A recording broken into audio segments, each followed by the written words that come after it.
इस वक्त हमारे साथ सीधा रविशंकर प्रसाद जी केंद्रीय मंत्री लाइव जुड़ रहे हैं।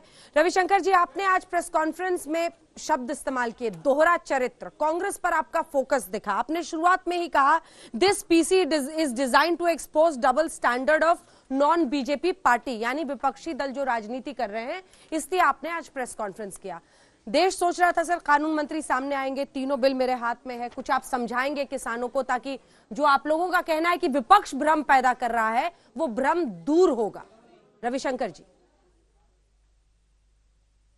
देखिए अंजना जी, जहां तक किसानों से चर्चा का सवाल है, हमारी सरकार बिल्कुल इंस्टीट्यूशनलाइज्ड रूप से उनसे बात कर रही है। तोमर जी बात कर रहे हैं, पीयूष गोयल जी बात कर रहे हैं, पदाधिकारी बात कर रहे हैं, तो उस पर मैंने कोई टिप्पणी नहीं की।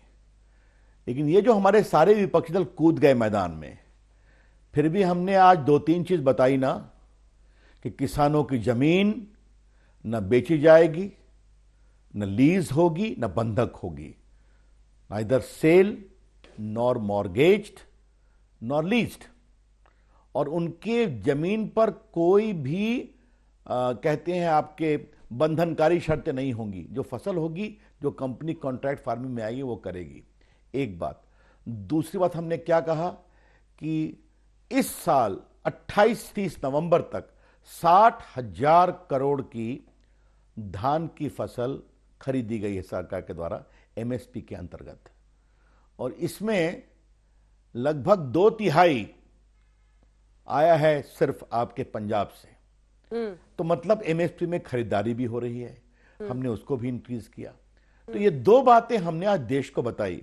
और तीसरी मुझे बताना जरूरी है, जो मैंने देश के आईटी मंत्री के रूप में बताया था, और मैं चाहता हूं आपके चैनल के माध्यम से देश के सामने जाना चाहिए। हमने एक नेशनल एग्रीकल्चर मार्केट डिजिटल बनाया है, जिसमें 1000 मंडियां 21 राज्यों की रजिस्टर हो गई हैं, जिसमें लगभग 1,68 लाख किसान रजिस्टर हुए हैं, और लगभग 1.5 लाख व्यापारी रजिस्टर हुए हैं, और अब तक 1,15,000 करोड़ का उस पर व्यापार हुआ है फसलों को बेचने का। तो अवसर देते हैं तो किसान कैसे उसका उपयोग करता है, ये 3 बातें मैंने बताई वहां पर, जो जाननी जरूरी है। ठीक है, अब ये मुझे बताइए, आपने कहा विपक्ष पर हमला किया, क्यों नहीं करेंगे?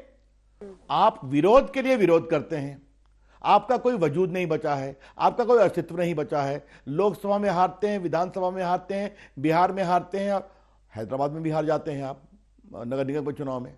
उसके बाद कहीं भी विरोध करना हो, चाहे वो शाहीन बाग हो, या सीए हो, या 3 तलाक हो, या राफेल हो, या आपके किसान कह रहे हैं कि आप मत आइए, हमारे मंच पर मत आइए, लेकिन आप भारत बंद के लिए कूद गए हैं।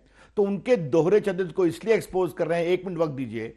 जब कांग्रेस कहती है कि हम मंडी कानून को समाप्त करेंगे अपने मैनिफेस्टो में, कांग्रेस कहती है किसानों को हम नियंत्रण और जकड़न से मुक्त करेंगे। श्रीमान शरद पवार पत्र लिख रहे हैं यूपीए सरकार में सारे लोगों को कि अगर आप मंडी कानून को नहीं बदलोगे तो आपको हम केंद्र से पैसा भेजना बंद कर देंगे। तो उस समय तो सब लोग खामोश रहते हैं। तो ये बातें देश के सामने क्यों नहीं आनी चाहिए, मुझे बताइए तो आप। इसलिए कहा दोहरा चरित्र, डबल स्टैंडर्ड, हिपोक्रेसी शर्मनाक है, तो देश को बताना जरूरी था ये। ठीक है, लेकिन आपने कहा कि आपने जो आज शब्द का इस्तेमाल किया था अपने प्रेस कॉन्फ्रेंस में, आपने कहा कि आप करें तो किसानों का कल्याण, हम करें तो आप सड़कों पर आ जाते हैं। अब ये बताइए सर कि आपकी कुछ पुरानी चिट्ठियां तो वो भी निकाल कर लाते हैं जब आप लोग विरोध करते थे। तो ये तो सत्ता और विपक्ष का चरित्र हो गया है, जो जहां पर बैठा है उस हिसाब से काम करता है, स्टैंड लेता है।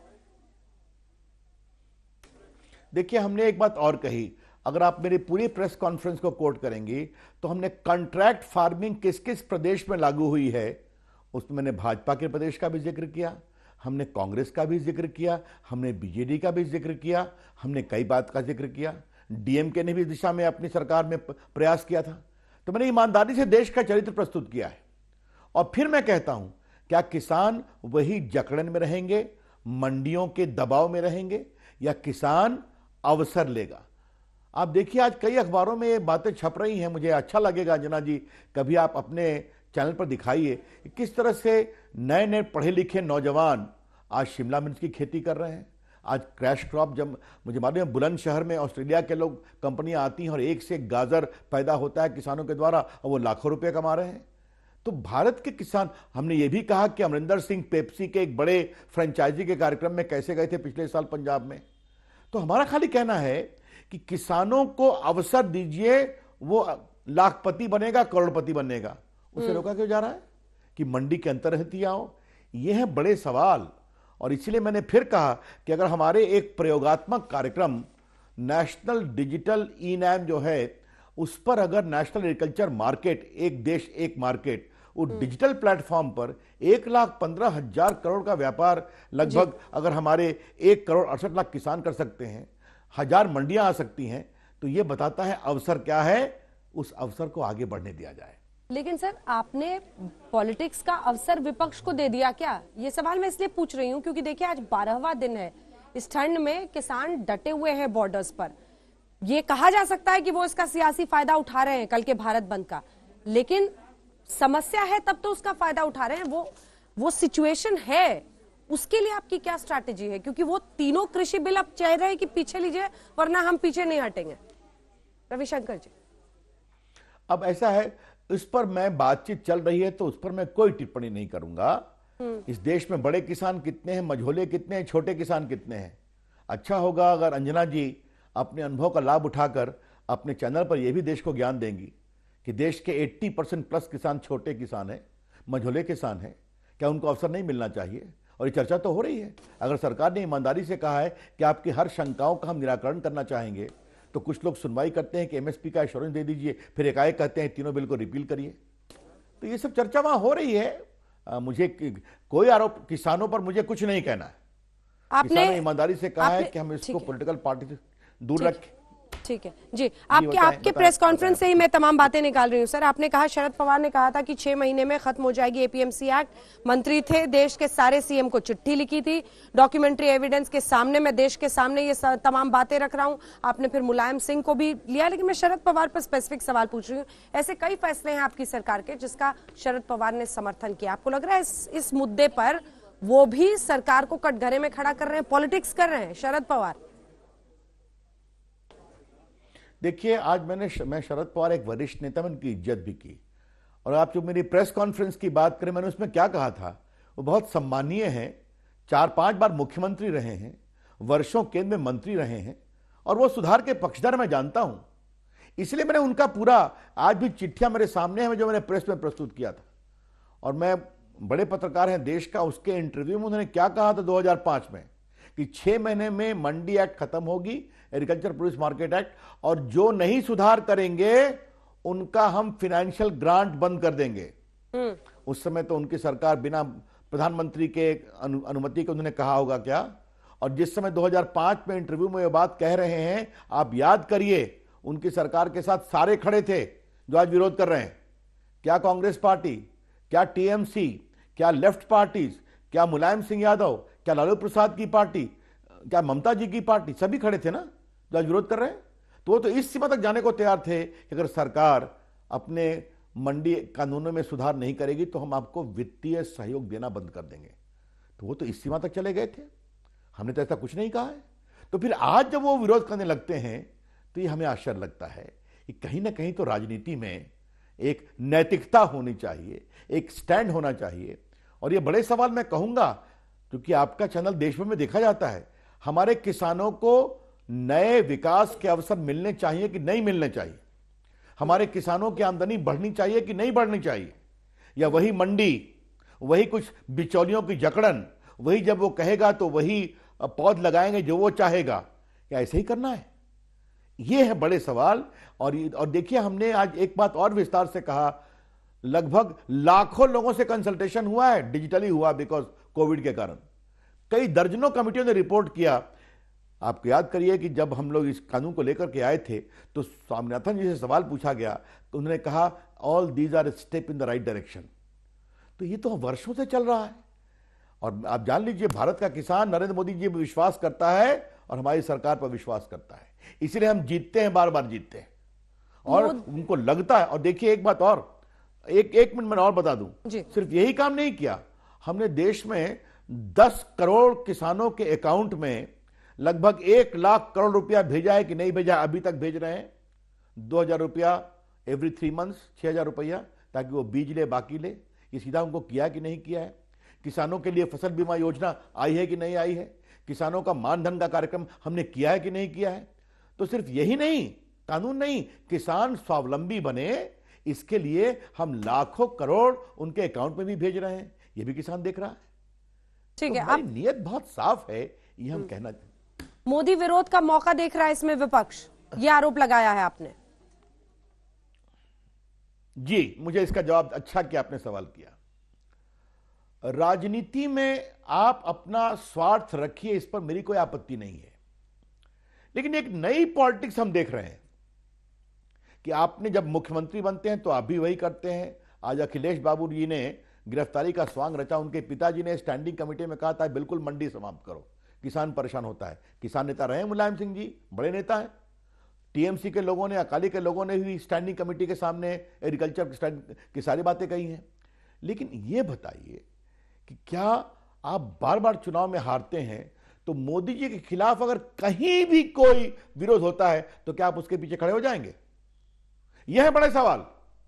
किसान का होगा तो खड़े हो जाएंगे, राफेल होगा तो खड़े हो जाएंगे, किसानों की शहादत का सबूत मांगा जाएगा तो उसमें खड़े हो जाएंगे आप, कि बालाकोट का सबूत दो, तोहरी का सबूत दो।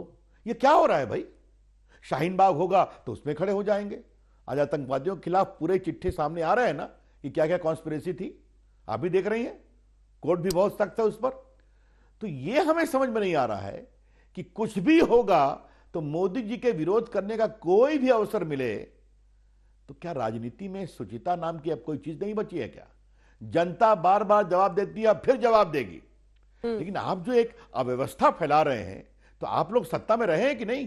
कांग्रेस पार्टी रही है कि? मैं आपसे पूछता हूं, ये कांग्रेस पार्टी का मेरा घोषणा पत्र सामने में है जो मैंने दिखाया था। आपने कहा कि हम एग्रीकल्चर प्रोड्यूस मार्केट कमेटी के एक्ट को रिपील कर देंगे, और जब शीला दीक्षित आई थी तो लालू जी ये कहा था, राहुल गांधी ने, कि हम चूंकि किसानों को जो फल बेचते हैं, जो बाकी बेचते हैं, उनको हम नियंत्रण से मुक्त नहीं कर सके, तो ये हमारे हारने का कारण था।